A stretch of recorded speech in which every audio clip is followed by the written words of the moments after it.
यही वो वाली जगह है जहां पर अनारकली को जिंदा चुनवा दिया गया था। ये आप देख रहे हैं, ये उस समय का एसी है और ये बादशाह ने अपनी रानियों के लिए बनवाया था। यहाँ से उस समय बहुत अच्छी हवा आया करती थी। ये मेरे पीछे आप ऊपर झूमर देख रहे हैं, उस समय में ये झूमर सोने का हुआ करता था।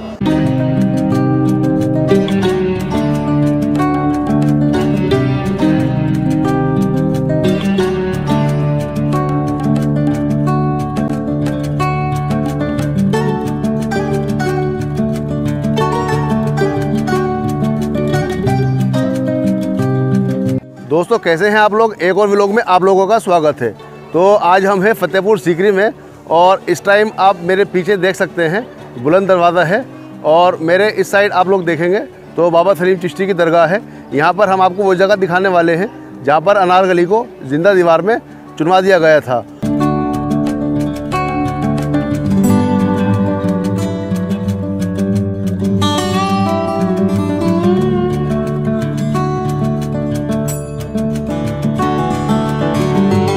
दोस्तों ये है बुलंद दरवाज़ा। बुलंद मतलब ऊंचा, विश्व का सबसे ऊंचा द्वार जिसकी ऊंचाई 56 मीटर है और इसकी चौड़ाई 35 मीटर है। इस दरवाजे तक जाने के लिए आपको 42 सीढ़ियाँ चढ़कर ऊपर जाना पड़ता है। इस दरवाजे को लाल बलुआ पत्थर से बनाया गया है और सफ़ेद संगमरमर से इस दरवाजे की सजावट की गई है। ये दरवाज़ा गुंबदों से और मीनारों से सजा हुआ है। दरवाजे पर कुरान की आयतें लिखी हुई हैं और ये दरवाज़ा अंदर जामा मस्जिद की तरफ खुलता है। अंदर जाने के लिए आपको अपने जूते चप्पल बाहर उतारकर जाना होते हैं। दरवाजे के गेट पर घोड़े की नाल लगाने की परंपरा चली आ रही है। जिन लोगों के घोड़े बीमार हो जाते हैं तो वो यहाँ घोड़े की नाल लगाकर दुआ करते हैं।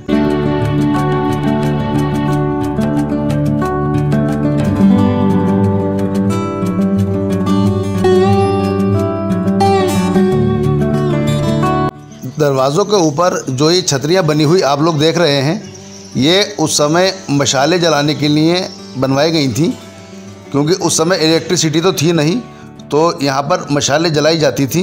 और ये सफ़ेद संगमरमर से सूफी संत सलीम चिश्ती की दरगाह बनी हुई है।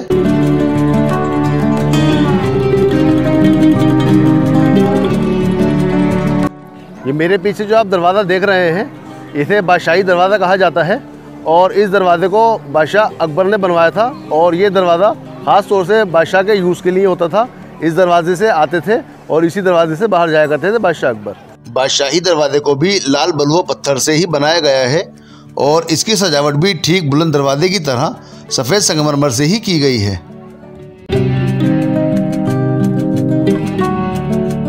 तो ये जो कब्र आप लोग देख रहे हैं, ये बाबा सलीम चिश्ती के परिवार की कब्रें हैं और ये बाहर की साइड में जो उनके परिवार के मर्द थे तो उन लोगों की कब्रें हैं।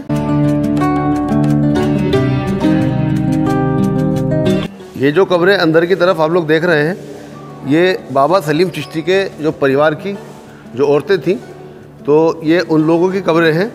और इन लोगों कब्रों को अंदर जो बनवाया है उसका रीज़न ये है कि लेडीज़ पर्दे में रहा करती थी तो उनकी कब्र अंदर की साइड में बनवाई गई है और बाहर की साइड में जो अभी आप लोगों ने कब्रें देखी थी वो जेंट्स की कब्रें थी। यही वो वाली जगह है जहां पर अनारकली को जिंदा चुनवा दिया गया था। इस जगह के बारे में कहा जाता है कि इसके अंदर सुरंगें निकल रही हैं, आगरा फोर्ट तक जाती हैं। कुछ लोग कहते हैं कि लाल किले तक इसकी कब्रें जाती हैं और पाकिस्तान तक जाती हैं, जबकि ऐसा नहीं है। इसके अंदर अनारकली को जिंदा नहीं चुनवाया गया था, सिर्फ इस दरवाजे के रास्ते से अनारकली को बाहर के रास्ते निकाल दिया गया था और सलीम यही समझते थे कि अनारकली को ज़िंदा चुनवा दिया गया है, लेकिन ऐसा नहीं था। अनारकली को इस रास्ते के ज़रिए बाहर निकाल दिया गया था। अनारकली एक दासी की लड़की थी और सलीम को अनारकली से प्यार हो गया था। बादशाह अकबर नहीं चाहते थे कि सलीम एक दासी की लड़की से प्यार करे, तो इसीलिए उन्होंने इस दरवाजे से उसे बाहर निकाल दिया था और सलीम की नज़रों में ये बात आई थी कि अनारकली को जिंदा चुनवा दिया गया है। ये आप देख रहे हैं, ये उस समय का एसी है और ये बादशाह ने अपनी रानियों के लिए बनवाया था। यहाँ से उस समय बहुत अच्छी हवा आया करती थी, क्योंकि पीछे की साइड में यहाँ मोती झील थी और वहाँ से बहुत ही, अब भी आप देख रहे हैं कि बहुत ही अच्छी हवा आ रही है यहाँ से। तो यहाँ इस जैसे कई बने हुए हैं। तो उस समय का ये एसी रूम था और यहाँ से बहुत ही अच्छी हवा आया करती थी।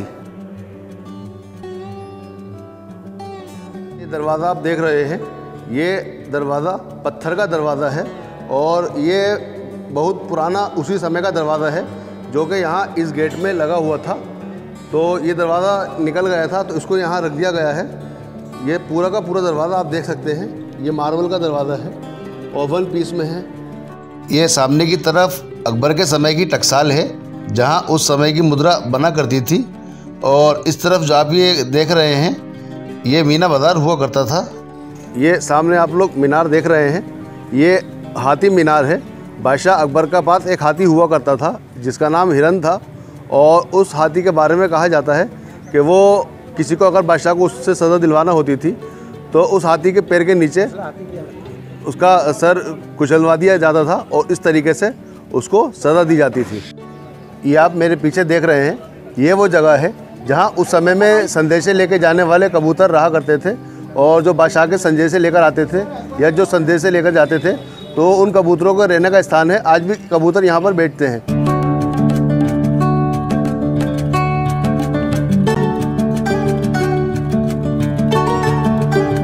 यहाँ इन वाली जगहों पर उस समय में मशालें जला करती थी क्योंकि उस समय में इलेक्ट्रिसिटी नहीं थी तो मशाले या दिए वगैरह यहाँ रहते थे। और ये आप देख रहे हैं ये वाचिंग टावर है, यहाँ पर बादशाह के सैनिक खड़े होते थे और यहाँ खड़े होकर पहरा दिया करते थे।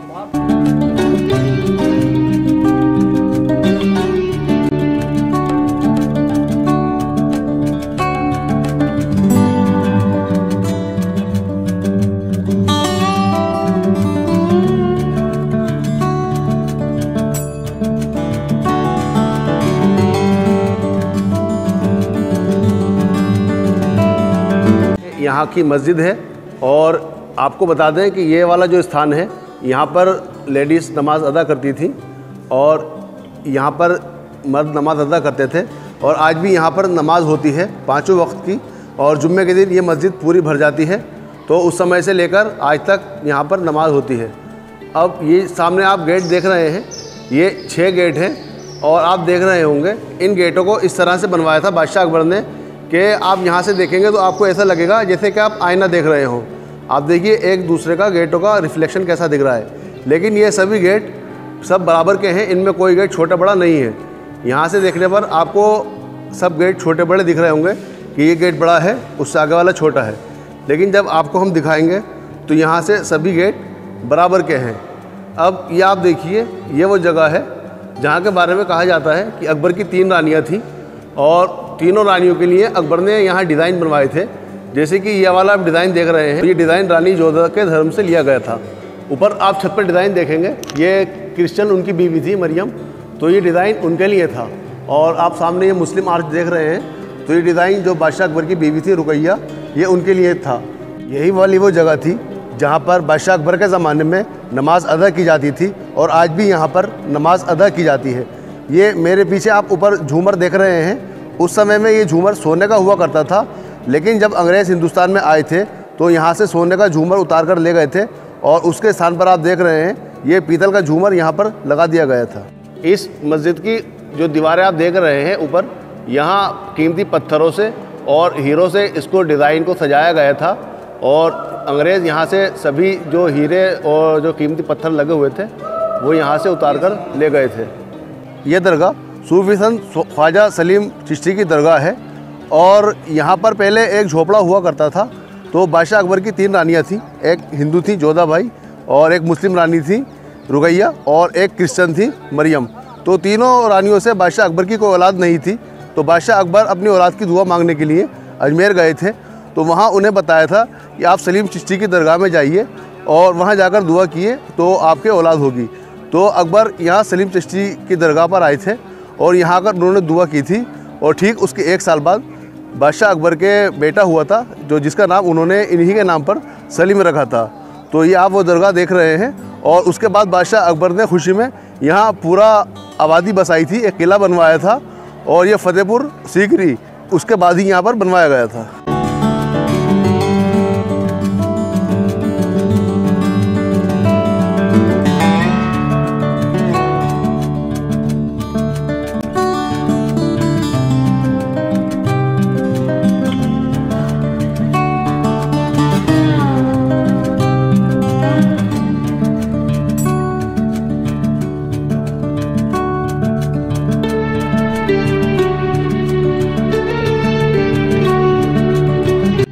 ये जो जगह आप देख रहे हैं, बादशाह अकबर के समय में यहाँ पर मदरसा हुआ करता था और उस समय में अरबी और फ़ारसी की तालीम यहाँ पर दी जाती थी। और यही आप देख रहे हैं वो वाली जगह है जहाँ पर परदेश फिल्म का जो गाना है महिमा चौधरी का, उसकी शूटिंग इसी जगह पर हुई थी।